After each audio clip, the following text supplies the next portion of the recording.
Fala meus amigos, estamos começando aqui mais um vídeo do canal e hoje a gente vai falar sobre um artigo do Glenn Greenwald sobre o projeto do Janones de criminalizar o bolsonarismo, tá? Então vou deixar o link para vocês aqui. Ele escreveu esse artigo nos últimos dias, né? Publicou na Folha de São Paulo e agradeço inclusive ao Emerson aqui lá da comunidade do canal que me concedeu aqui o artigo.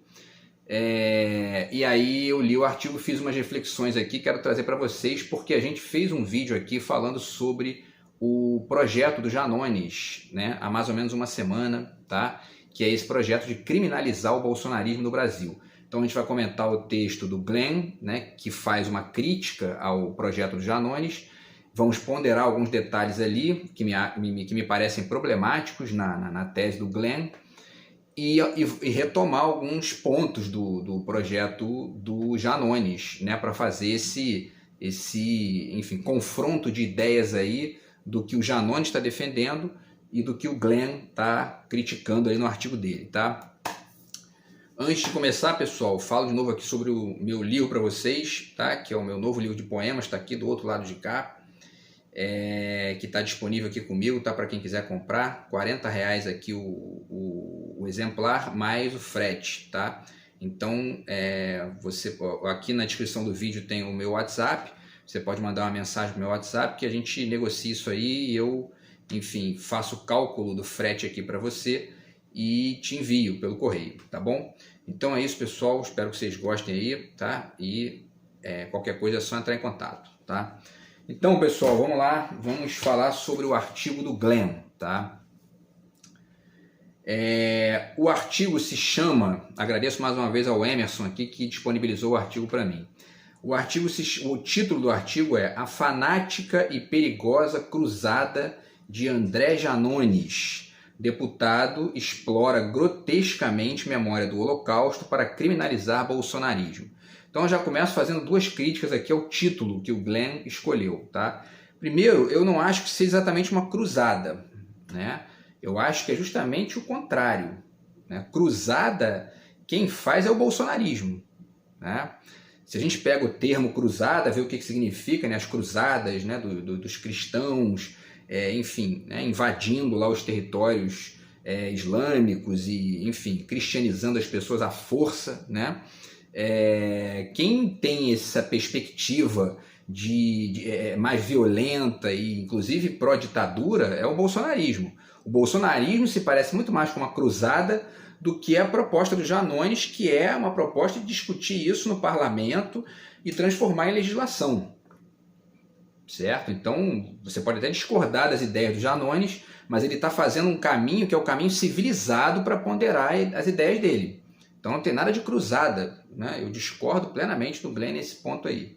E aí ele continua dizendo que o deputado explora grotescamente a memória do Holocausto para criminalizar o bolsonarismo. Eu também não acho que haja ali uma exploração grotesca por parte do Janones. Assim, o Janones é um cara que a gente percebe que ele é um cara simples, né? A ação dele, né, as atitudes dele nos últimos meses aí tem sido de confrontar o bolsonarismo nas redes sociais, fazer esse contraponto que, se por um lado ele parece para um cara como Glenn, né, e mesmo para gente que é da universidade e tal, aquilo muitas vezes parece uma coisa meio histérica, meio, né? Por outro lado, isso isso faz parte de um certo jogo que a gente está vivendo, né? Então, assim, o meu projeto com o canal aqui é trazer reflexões baseadas nos livros, né, e na filosofia, né, e na arte, enfim, né, mesclando essas coisas aqui para poder trazer ponderações sobre o que está rolando. Agora, enquanto filósofo, enquanto uma pessoa conectada com esse debate, eu não posso ignorar a existência de uma narrativa que é mais rápida, que é mais ali frenética, que é essa narrativa, né, na qual o Janones está mergulhado ali, né? Isso tem interferências na vida, inclusive nas escolhas políticas, né? Então, por um lado, parece de fato um pouco grotesco ali essa atitude do Janones, né, de que gritar, fazer vídeos gritando e tudo mais. Isso realmente eu concordo que há um certo grotesco nisso. Por outro lado, a gente está vivendo uma lógica que o bolsonarismo transformou isso em regra, né? E esse sujeito ganhou uma eleição no Brasil, né, baseado nisso aí, em histeria, violência. Então, às vezes, esse tipo de atitude do Janones cabe em determinados contextos ali, certo? Porém, não é o caso dele nesse caso da defesa, né, do projeto dele lá, e a gente vai ver aqui o porquê, tá?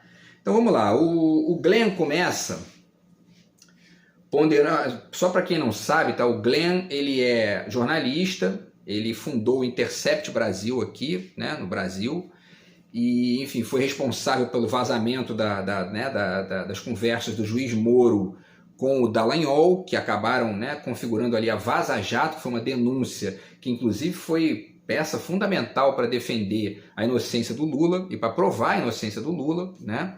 E o conluio do Dallagnol e do Moro ali para poder fazer a lambança que eles fizeram. Então o Glenn ficou famoso a partir disso aí, né? Mas o Glenn já chegou aqui famoso, né? Porque ele ganhou o Pulitzer nos Estados Unidos, né? Que é o maior prêmio lá de imprensa e de liberdade de expressão e tal, por conta do trabalho dele com o Snowden, né? O Edward Snowden, que foi aquele agente da NSA que fugiu dos Estados Unidos com, né, um chip lá com informações secretas da Central de Segurança dos Estados Unidos e denunciou o governo americano, o governo dos Estados Unidos, que estava, enfim, hackeando as pessoas, hackeando o presidente, hackearam a Dilma, né? E outros presidentes mais aí. E aí o Snowden foi para a Rússia, né? E isso gerou inclusive um filme do Oliver Stone, que está que é de 2016, tá? Vocês conseguem... Eu vou deixar aqui para vocês o trailer do filme também, que está no YouTube, tá? E o Glenn, ele aparece nesse filme como personagem, porque ele foi até lá conversar com o Snowden, né? E foi ele que foi a ponte para poder divulgar essas informações aí, tá? Então, o ator que faz o papel dele é um sujeito chamado Zachary Quinto, tá? Então vocês vão ter aí, eu vou deixar o link para vocês aqui do trailer do filme, tá? E o Glenn ficou famoso então nesse contexto aí. Aí ele veio para o Brasil, né? Ficou casado com o Davi Miranda, que é um deputado aqui do Rio de Janeiro, que morreu inclusive recentemente, ele morreu novo, um desastre, né? E ele fundou o Intercept e tal, ele já saiu do Intercept. E a questão é a seguinte, o Glenn, ele, só para situar aqui, né? Ele nasceu nos Estados Unidos, ele é de lá, né? E muito do que ele está defendendo, né, a gente percebe que tem conexão com essa procedência dele. E aí algumas coisas que ele fala aqui que não me parecem muito coerentes com a nossa realidade, derivam muito disso, né? Dele ter nascido lá e, enfim, ter crescido num contexto diferente do nosso aqui, tá? Então vamos voltar ao artigo, tá? No artigo ele começa dizendo que o Bolsonaro ganhou praticamente 50% dos votos nas duas últimas eleições, né? E aí ele diz, né, umas pessoas sérias tentam disputar o voto bolsonarista. Há, por outro lado, aquelas que de forma preocupante buscam atalhos fora da política, preferindo jogar no tapetão para tirar Bolsonaro do jogo. Ele está se referindo ao Janones. Me parece também problemático, né, na medida em que o Janones está tentando situar essa questão num projeto de lei para ser discutido no Congresso, ele não está fazendo isso fora da política. Isso é um equívoco do Glenn dizer isso. E mais, quando a gente olha para o que tem acontecido no Brasil nos últimos anos com o bolsonarismo, quem tenta jogar o tempo todo fora da política é o Bolsonaro, é o bolsonarismo, né? Esse sujeito da Polícia Rodoviária Federal que foi preso ontem, né? O que ele fez lá, em conluio com o governo, com certeza, né? Porque a Polícia Rodoviária Federal, né? É um órgão federal. Não é nem conluio com o governo, ele é parte do governo, ele é um órgão federal, né? Então o que eles fizeram lá de tentar travar as pessoas nas estradas para poder impedir as pessoas de votar, isso é fora da política, isso não é político. Isso é antipolítico, isso é ditadura, né? Então, assim, há que se há que se definir bem essas coisas aí, porque a gente não está lidando com um fenômeno comum, com um mero debate de ideologias simples, né? Ainda que contraditórias ali, né? Tem muito crime envolvido aí, né? Essa é a questão. E aí ele diz, né? Se ele conseguir os 58 milhões de eleitores do Bolsonaro em 2022, mais de 6 milhões só em Minas, estado de Janones, terão duas escolhas: o silêncio sobre suas convicções políticas ou a prisão, né, por expressá-las. Mais uma questão problemática. Por quê? Essa questão do voto, né, como um referente absoluto para poder justificar qualquer coisa, historicamente ela traz alguns problemas sérios. O Hitler, na Alemanha, né, o Janones está tentando fazer essa conexão. O Hitler foi empossado chanceler na Alemanha por um presidente eleito. Certo? Então tá aqui, eu tenho até o nome dele aqui, porque esse nome eu não tinha, né, de cabeça, mas eu passo para vocês aqui, ó.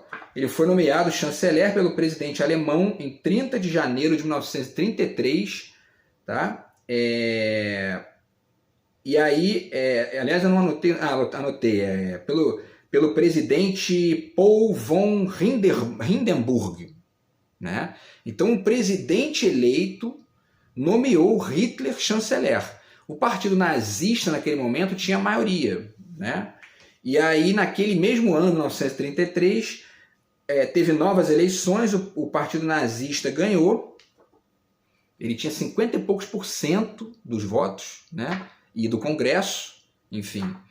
E aí o Hitler aprovou uma lei chamada Lei Habilitante, que foi assinada pelo presidente, e essa lei habilitante é que gerou o início da caça aos judeus, tá?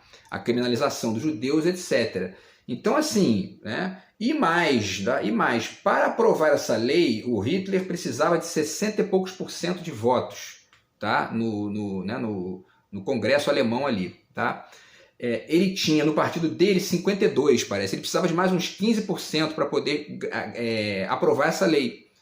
Sabe quem é que deu esses 15% para o Hitler? Para ele terminar ali com, né, o percentual que ele precisava para poder criminalizar os judeus? O Partido Católico. Partido da Igreja Católica Alemã, certo? Então, assim, esse jogo é muito complicado, não dá para, sabe? Porque o bolsonarismo teve 50 milhões, teve 50% dos votos, os nazistas também tiveram, né? Esse argumento não serve para poder deslegitimar a tese do Janones, tá? E além disso, o Hitler foi empossado chanceler por um presidente eleito pelo voto popular. E outra, o nazismo teve aprovação popular, né? Tá aqui o livro da Hannah Arendt, vale muito a pena discutir esse livro nesse momento, né?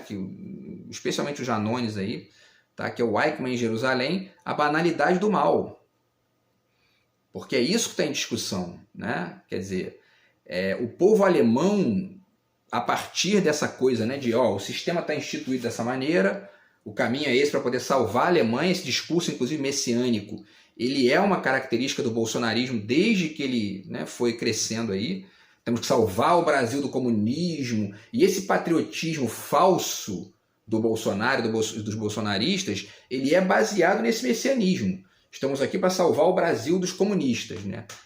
Para quê? Para nada, porque não tem projeto nacional nenhum ali, né? É só para poder garantir aquilo que eles chamam de liberdade do povo, mas que no nível do projeto só se configura em armamento, em quebra do serviço público, em piora da vida das pessoas, né? Quebra da seguridade do trabalho, tudo isso que aconteceu nos últimos anos aí, né?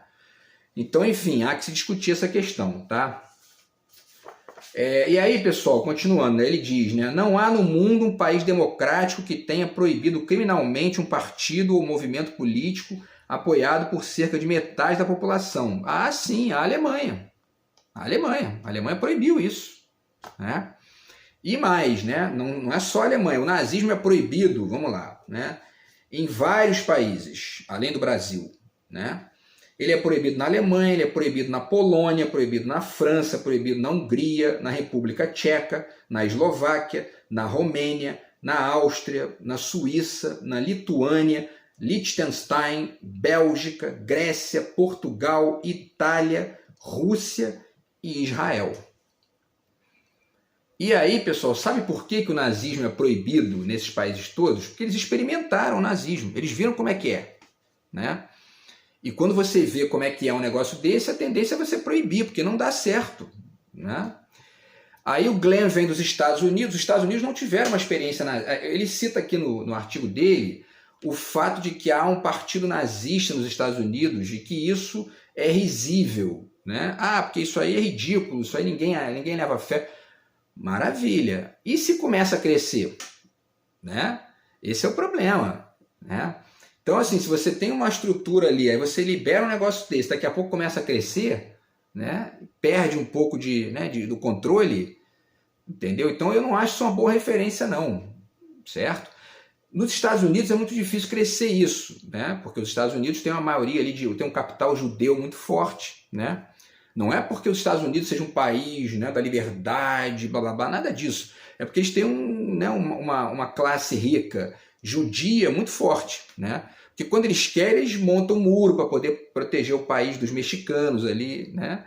O muro de Berlim foi isso, né? Então, tem um muro no Texas, ali ou melhor, ali embaixo, né? Não sei se é Texas ou Novo México, mas tem um muro ali que separa os Estados Unidos do México, um muro, né? Então, quer dizer, essa visão do Glenn é muito, sabe, não tá boa, não tá bem, sabe, situada, e me parece que a tese do Janones tem mais peso, tá? Mas vamos continuar, pessoal. Ele continua. A exploração da memória do Holocausto é ofensiva por muitas razões. Uma delas é que foram justamente os judeus sobreviventes do nazismo e seus descendentes, conscientes do perigo da censura, que se dedicaram a militar em favor da liberdade de expressão mais ampla. Não é verdade. Isso nos Estados Unidos, porque Israel, por exemplo, proíbe o nazismo. Os judeus descendentes de lá, né, que sofreram o nazismo na Europa, foram para Israel, né? E lá é proibido o nazismo, não pode ter nazismo lá, né? Então esse argumento do Glenn também não se sustenta, de que os judeus, né, ele está falando dos Estados Unidos, ele não está pensando, né, o mundo de forma mais ampla, né? Então é isso, né? Agora vamos aqui para uma nova fala dele, que ele cita o Nicolas Ferreira, olha só, né? Mas enfim, Nicolas Ferreira falou que o nazismo é mais forte onde é proibido, Brasil, Alemanha, Polônia, do que onde não existe proibição, como os Estados Unidos. Não sei não, tem vários países aí que o nazismo é proibido e que não tem manifestação nazista, falei vários aqui, né? Israel é um exemplo, né? Então também não se sustenta. E o Nicolas Ferreira é uma péssima fonte, né? Para além de tudo, né? Mas enfim, aí ele diz, eu concordo, nos Estados Unidos o partido nazista é juridicamente legal, mas não passa de uma piada sem relevância, né?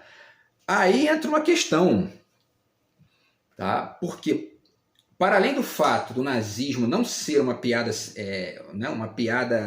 sem relevância na Alemanha, né, em todos esses países ali do leste europeu, da Europa de maneira geral, e Israel também, né?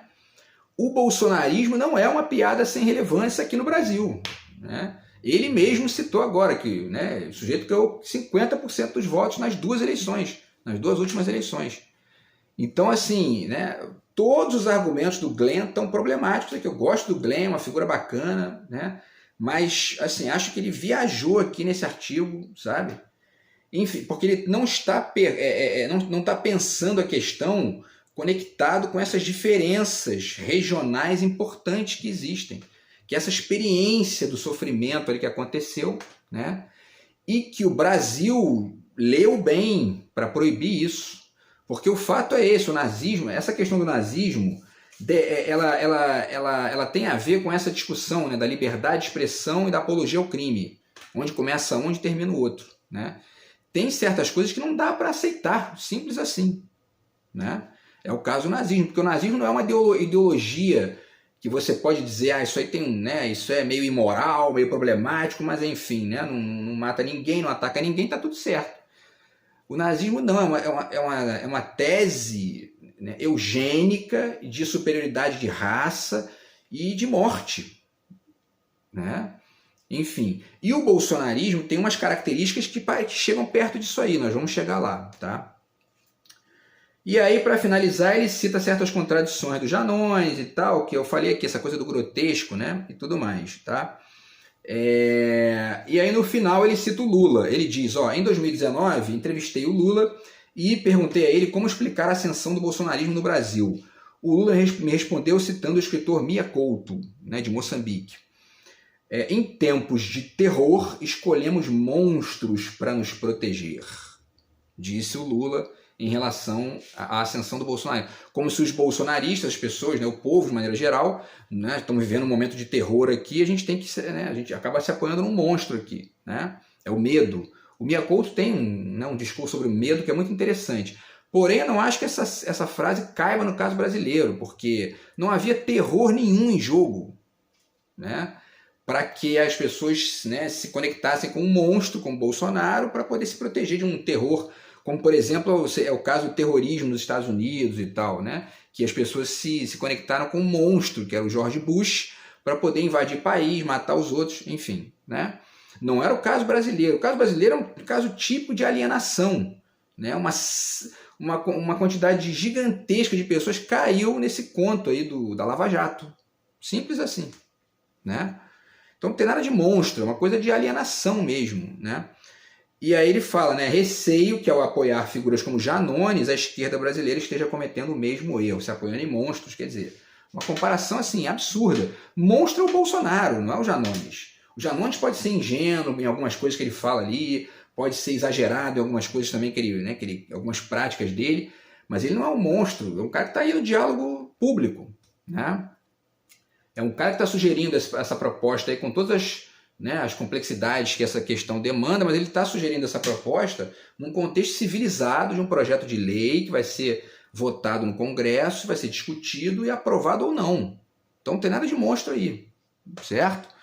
Enfim, pessoal, e aí, vamos chegar aqui no final, tá? Ponderando o seguinte, isso lembra a questão do Monark e do Kim Kataguiri também, né? Que teve há um ano aí mais ou menos, que o Monark perdeu o emprego lá porque foi defender o nazismo, né? E o Kim Kataguiri foi a favor dele, disse o seguinte, ó, o que eu defendo, e acredito que o Monark também defenda, é que por mais absurdo, idiota, antidemocrático, bizarro, tosco, o que o sujeito defenda, isso não deve ser crime, porque a melhor maneira de você reprimir uma ideia antidemocrática, tosca, bizarra, discriminatória, é você dando luz àquela ideia para que aquela ideia seja rechaçada socialmente. A questão é que quanto mais você vai dando luz para uma certa ideia, e você vai, nesse dar a luz à ideia, você vai entendendo os perigos que ela carrega, esse rechaçar socialmente precisa se configurar numa lei. Às vezes é isso. Quer ver como é que é isso? Vamos lá. Aqui, ó, só para a gente ponderar. Características do bolsonarismo, tá? Bolsonaro defende tortura, certo? Tortura é crime. Bolsonaro defende milícia. Milícia é crime, certo? Bolsonaro defende ditadura militar. É crime. Bolsonaro defende negacionismo da ciência, exercício ilegal da medicina, né? Enfim, sugerindo lá para as pessoas cloroquina, um negócio que a comunidade internacional estava proibindo, estava dizendo que não funcionava, ele foi e manteve isso. E isso é crime. Né? Ele gerou um monte de mortes aí na pandemia por causa disso. Racismo, Bolsonaro é racista, já deu declarações racistas, é crime. Né? O que mais? Então a ditadura militar, a intervenção militar que ele defende, que vários bolsonaristas defenderam aí no ano passado, tudo isso aí gerou o 8 de janeiro, que é o quê? Depredação do Congresso, destruir o Congresso, o STF, né? Crime, essas pessoas estão presas, né? Fake news, crime, porque as fake news, elas, as fake news são, para além, de toda a nojeira aí, da mentira e tudo mais, elas são um exercício de difamação também, né? Das pessoas, difamam pessoas, mentem ali, criam, enfim, fatos falsos para poder poluir a imagem pública de alguém, crime, né? E aí, pessoal, para finalizar, né, duas características aqui, tá? A mais, que tem o anticomunismo fascista, que também é crime, o comunismo é permitido no Brasil, tem um partido comunista, e no mundo inteiro, né? E esse anticomunismo ele é baseado numa certa lógica fascista que beira o nazismo. Né? O nazismo era anticomunista também. Né? E mais, com o Bolsonaro, a gente viu crescer células neonazistas no Brasil nos últimos anos. Tá? Crime. Né? E o último, na verdade, é um anti-intelectualismo, que é característica dos fascismos e protofascismos, que não é exatamente crime, né? Ser estúpido não é crime, né? Defender estupidez também não é crime, mas isso gera, aos pouquinhos, um certo ataque à universidade, um ataque à educação e etc., que é característica típica de todos os sistemas autoritários. Então, essa característica, que é a única que não é crime, se não é crime, tem que ser banida nesse debate que o Kim Kataguiri cita ali. Certo? É a única característica que sobra aí que não tem um caráter assim, efetivamente criminoso nas defesas que o bolsonarismo, que o Bolsonaro e os bolsonaristas fizeram nos últimos... Teve gente na estrada comemorando, né, o estado de sítio, né, para se ver o nível da estupidez que a gente tem vivido nos últimos anos aí. Os caras chorando, estado de sítio, estado de sítio, o cara está comemorando o fim da própria liberdade dele. Esse tipo de estupidez tem que ser combatido de maneira violenta, né? Tem que ser combatido de maneira violenta, tá? E aí, pessoal, a última característica que a gente tem que citar é o neoliberalismo, mas o neoliberalismo não é exatamente crime, né? É uma proposta ingênua de país, né? Não está dando certo nas últimas décadas, a direita brasileira continua defendendo isso, mas não é crime, né? Só que tem uma questão, né? O neoliberalismo está ali muito mais de parasita do bolsonarismo do que propriamente, né, como um crime instituído. Né? Agora, há que se lembrar que o nazismo funcionou conectado com uma indústria, com um comércio, com um capitalismo. O capitalismo tem essa característica aí. Ele não se incomoda muito com ditadura. Eles funcionavam, né, em Cuba, antes do Fidel tomar o poder lá, eles tinha lá um mercado de cassinos capitalista bancado pelos Estados Unidos. Né? E foi assim com o nazismo. A IBM apoiou o nazismo. Né? A Igreja Católica apoiou, quer dizer. Né? Então, pessoal, tudo isso é uma questão, né? Complexo, é problemático. O único inimigo, o capitalismo só não atura de fato o comunismo. Né? Porque o comunismo apresenta de fato um contraponto. Ele aí dizer o seguinte, meu irmão, tem que dividir, não é assim não.